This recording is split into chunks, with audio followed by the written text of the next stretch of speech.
I'm proud of Hillary Clinton because, in the words of Langston Hughes, she's held fast to dreams. She was inspired at a young age to an epiphany that if families and children do well, that's the best barometer for whether a society does well. And in everything she's done, she's focused on that. We know she would have made history as a president in one sense, but we never have had a president who's made their whole career about the empowerment of families and children, and I was as excited about that in the Oval Office as I was excited to have my friend Hillary there and make history as the first woman president. I'm excited and proud of Hillary because she has built such a wonderful team. There's a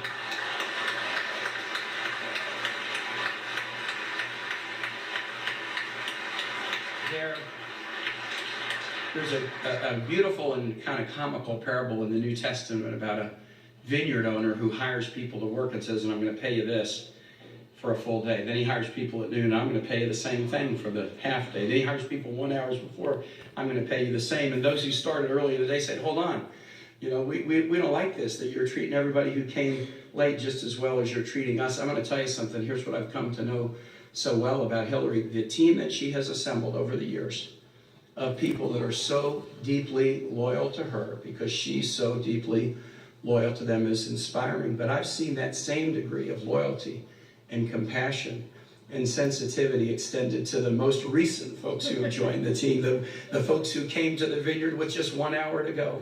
Her loyalty and compassion of Hillary and Bill to people, if you're with you, you're with you, and that is just something so remarkable. And finally, I'm proud of Hillary because she loves this country. Nobody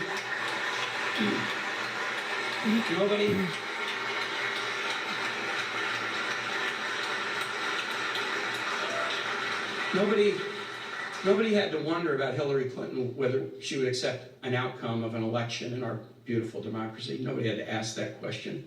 Nobody had to doubt it. She knows our country for what it is. She knows the system that we have and in its warts and blemishes. She's deeply in love with it and accepts it. She's been in battles before where if it didn't go her way, she accepted it, but then woke up the next day and battled again for the dreams that she's held fast to. And that love of country is something that I think is obvious to everybody, obvious to everyone.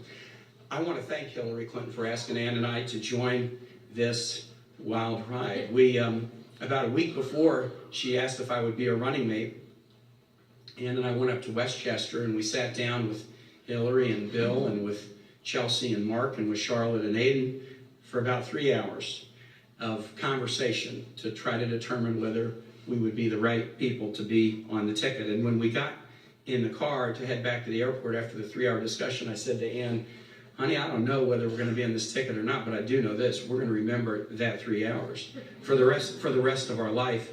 And now we'll remember 105 days that we've had with this fantastic couple of public servants and all of you for the rest of our life. I'll just say this. Hillary and I know well the wisdom and the words of William Faulkner. He said, they killed us, but they ain't whooped us yet. They killed us, but they ain't whooped us yet. Because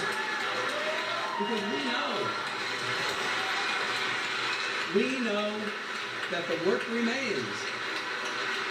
We know that the dreams of empowering families and children remain. And in that work, that important work that we have to do as a nation, it is so comforting, even at a tough time, to know that Hillary Clinton is somebody until her very last breath is going to be battling for the values that make this nation great and the values that we care so deeply about. So now, please join me in welcoming Secretary Hillary Rodham Clinton.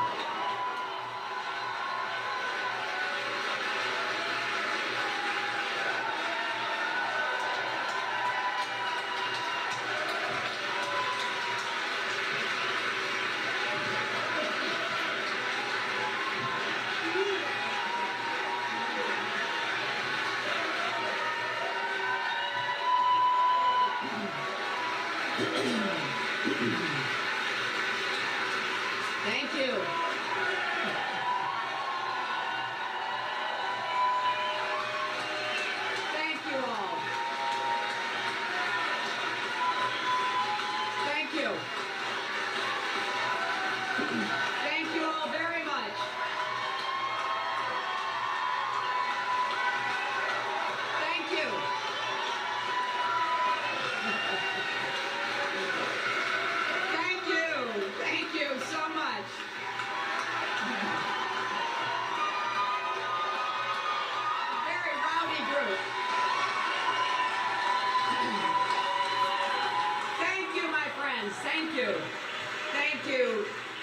you so very much for being here.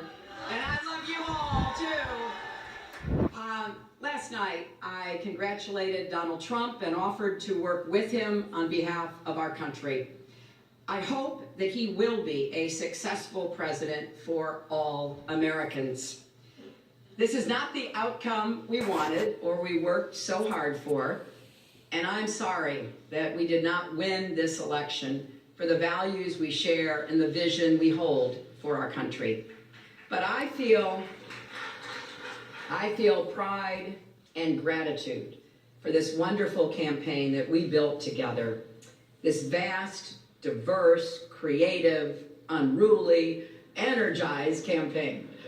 You represent the best of America, and being your candidate has been one of the greatest honors of my life.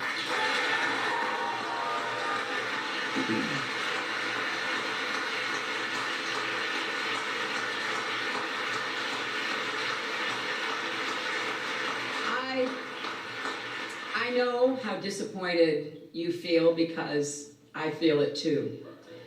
And so do tens of millions of Americans who invested their hopes and dreams in this effort. This is painful, and it will be for a long time. But I want you to remember this. Our campaign was never about one person or even one election. It was about the country we love and about building an America that's hopeful, inclusive, and big-hearted. We have seen that our nation is more deeply divided than we thought. But I still believe in America, and I always will. And if you do, then we must accept this result and then look to the future. Donald Trump is going to be our president. We owe him an open mind and the chance to lead. Our constitutional democracy enshrines the peaceful transfer of power. And we don't just respect that, we cherish it. It also enshrines other things: the rule of law, the principle that we are all equal in rights and dignity, freedom of worship and expression. We respect and cherish these values too, and we must defend them.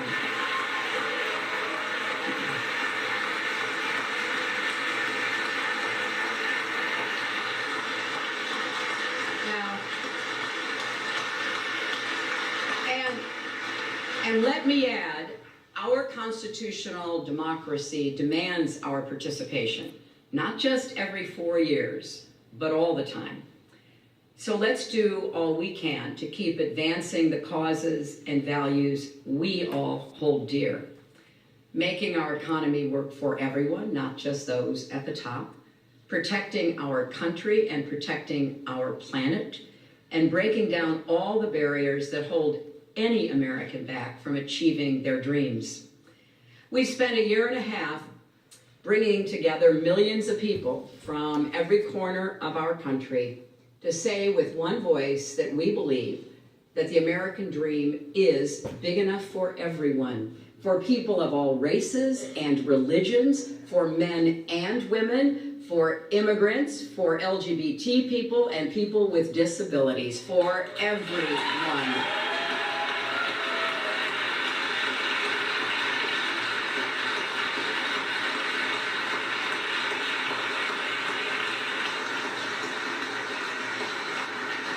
So now our responsibility as citizens is to keep doing our part to build that better, stronger, fairer America we seek. And I know you will. I am so grateful to stand with all of you. I want to thank Tim Kaine and Ann Holton for being our partners on this journey.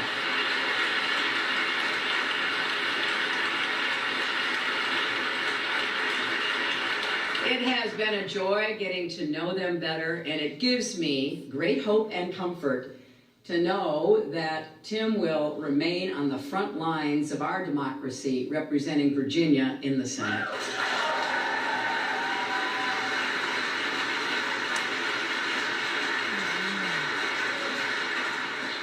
To Barack and Michelle Obama, Our country owes you an enormous debt of gratitude.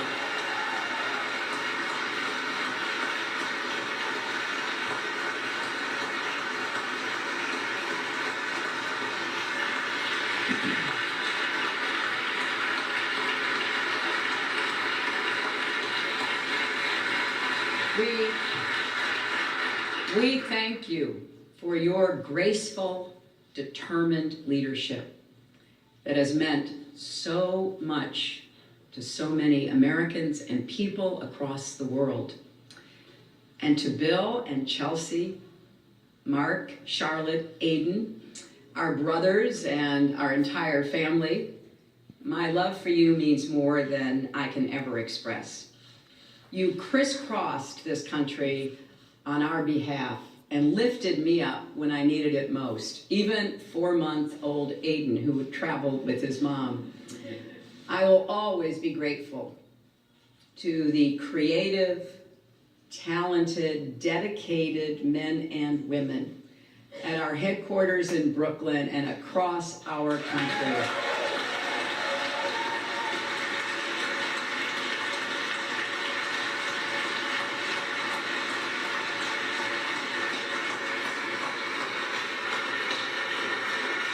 You poured your hearts